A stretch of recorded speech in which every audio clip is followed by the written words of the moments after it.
What kind of fuck? Die.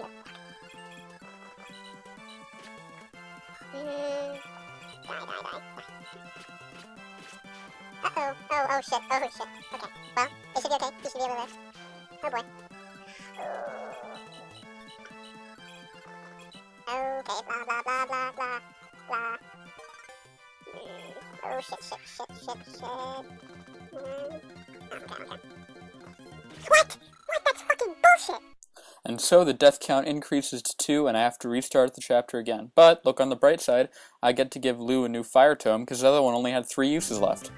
Anyways, here we are at the beginning of the chapter yet again, and I decide that I really only made one mistake last time, which was I split up my forces, and the left side couldn't handle it, because Lou's fire tome only had 3 uses left.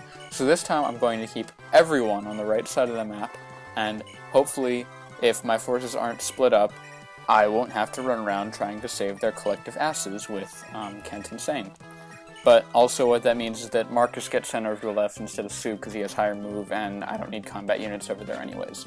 So, this knight, who in the first run came down and hit Sexy Boy in the back, instead meets my cavies, and he's not going to live very long. And the archers and the soldiers all start moving down, but a second benefit of having all of the units on the right instead of on the left, the Waver Knight doesn't come down.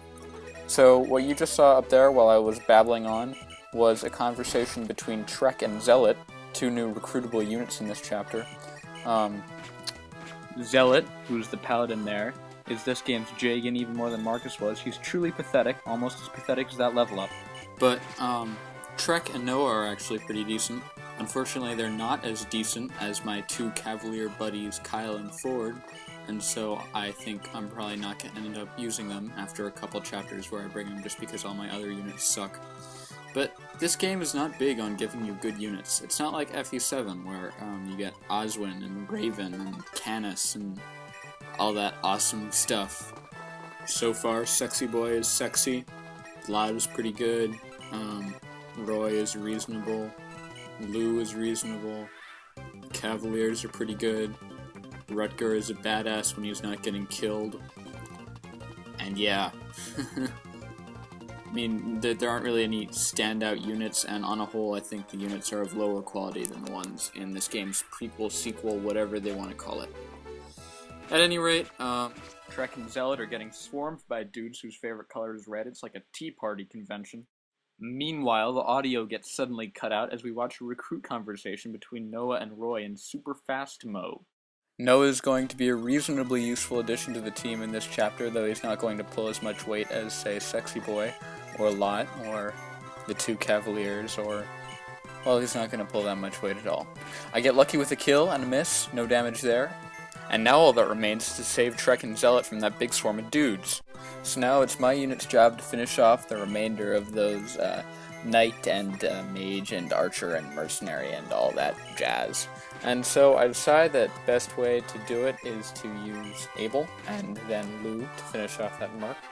And then I realized that none of my units are close enough to actually kill any of the rest of them. And I just exposed Lou and Roy and... fuck. So I'm going to try to create a meat shield wall with all my cavies, the 3 of them, and see if that stops people from getting down to where Lou and Roy are. And it does stop them from getting down to where my weaker units are, so I'm happy. But then some shit happens next turn, and I'm not happy. So the man-whore heals Sexy Boy up a little bit. Clarine goes and visits a village where she gets a gem, which I'm going to later on sell for some money. And the enemy phase begins, and I'm just hoping I don't die, and oh shit, and I'm like, miss, oh, and I left you on a cliffhanger. It's funny how that happens, isn't it? Anywho, thank you very much to Evernoob for hosting, thank you very much to you for watching, thank you very much to Intelligent Systems for making a game, and thank you very much to me for commentatifying. I will see you in the next installment of Chapter 7 of Let's Play Fire Emblem 6, 13-2, signing off.